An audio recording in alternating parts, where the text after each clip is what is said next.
ప్రాయశ్చిత్తపు దీక్షకు మద్దతుగా సంఘీభావం తెలుపుతూ కాకినాడ జిల్లాలో ప్రముఖ పుణ్యక్షేత్రం అన్నవరం శ్రీ వీర వెంకట సత్యనారాయణ స్వామివారి దేవస్థానం మెట్ల మార్గం తొలి పావంచ వద్ద కొబ్బరికాయ కొట్టి ర్యాలీ నిర్వహించి పత్తిపాడు నియోజకవర్గ జనసేన పార్టీ ఇన్ఛార్జ్ వరపుల తమ్మయ్య బాబు ఈ సందర్భంగా ఆయన మాట్లాడుతూ కల్తీ చేసిన నెయ్యిని తిరుపతి వెంకటేశ్వర స్వామి వారి దేవస్థానానికి సరఫరా చేసిన వ్యక్తులపై కఠిన చర్యలు తీసుకోవాలని కోరారు.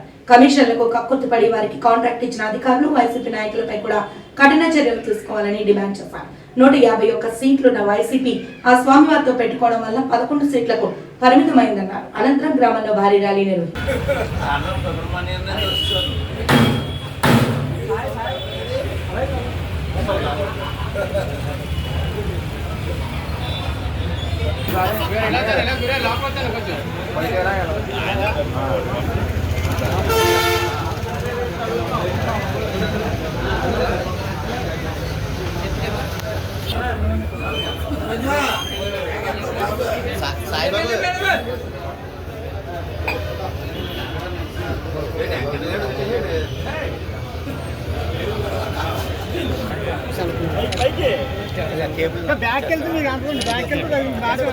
ఈ రోజున ప్రపంచవ్యాప్తంగా హిందువుల ఆరాధ్య దైవం వందల కోట్ల వెంకటేశ్వర స్వామి అభిమానులకు శరాఘాతమైన వార్త ఒక వారం రోజుల క్రితం తెలిసింది. ఇన్ని రోజులు కూడా ఆ స్వామిని దర్శించుకున్నటువంటి ఈ లక్షలాది ప్రజలు, లక్షలాది భక్తులు ఈ యొక్క అశుద్ధమైన ప్రసాదాన్ని తిని పవిత్రతను కోల్పోయారన్నటువంటి వార్త ఈ భక్తులందరికీ కూడా, హిందువులందరికీ కూడా చాలా దారుణమైన వార్తగా తెలిసి వచ్చింది. దీనికి కారకులైనటువంటి గత వైసీపీ ప్రభుత్వ నాయకుల్ని ఎవరైతే ఆ రోజున అక్కడ ఆ యొక్క కమిటీలో ఉన్నటువంటి ఈ ధర్మకర్తలు ఎవరైతే ఉన్నారో, చైర్మన్ ఎవరైతే ఉన్నారో వారందరినీ కూడా కఠినంగా శిక్షించాల్సినంత ఆవశ్యకత ఎంతైనా ఉంది.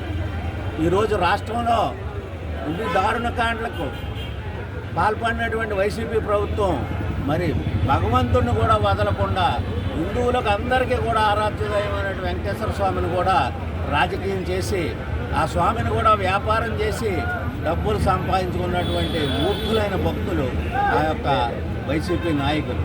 ఇప్పుడు ఈ యొక్క హిందూ ధర్మాన్ని కాపాడేటువంటి వ్యక్తులకే అక్కడ ఉన్నటువంటి ఆ ధర్మ పరిరక్షణ మండలిలో సభ్యత్వాలు ఇవ్వాలి.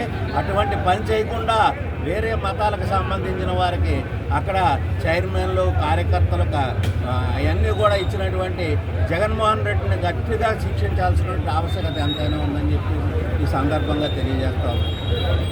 జగన్మోహన్ రెడ్డికి ఇంతటి ఘోరమైన శిక్ష ఆ భగవంతుడే విధించాడు. దారుణంగా గతంలో 151 సీట్లు పొందినటువంటి ఆ యొక్క జగన్మోహన్ రెడ్డి మధ్యలో 5 తీసి 11 సీట్లకి పరిమితం అయిపోయినటువంటి ఘనత ఆ జగన్మోహన్ రెడ్డికి దక్కింది. ఇది ఖచ్చితంగా వెంకటేశ్వర స్వామి లేలే. వెంకటేశ్వర స్వామికి ఎంత అపచారం చేసినటువంటి ఈ వ్యక్తిని భగవంతుడు ఖచ్చితంగా భవిష్యత్తులో శిక్షిస్తాడని చెప్పేసి సందర్భంగా తెలియజేస్తున్నా. మరి దీనికి సంబంధించి హిందువుల మనోభావాలు దెబ్బతినకుండా ఆ యొక్క భగవంతుని యొక్క పరిశుద్ధకు అందరూ కూడా శ్రమించి అందరూ కూడా కార్యక్రమం చేయాలి.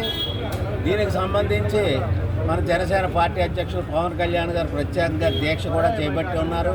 ఇటువంటి ప్రసిద్ధ దేవాలయాల వద్ద నిరసన తెలియజేసి ఈ దేవాలయాలన్నీ పరిశుద్ధం చేసేటువంటి కార్యక్రమం, శుద్ధి చేసేటువంటి కార్యక్రమం చేపట్టవలసిందిగా ఆయన ఇచ్చిన ఆదేశాల మేరకు ఈ రోజున రాష్ట్ర వ్యాప్తంగా జన సైనికులు, కూటమి నాయకులు అందరూ కూడా ఈ కార్యక్రమం చేపట్టారు.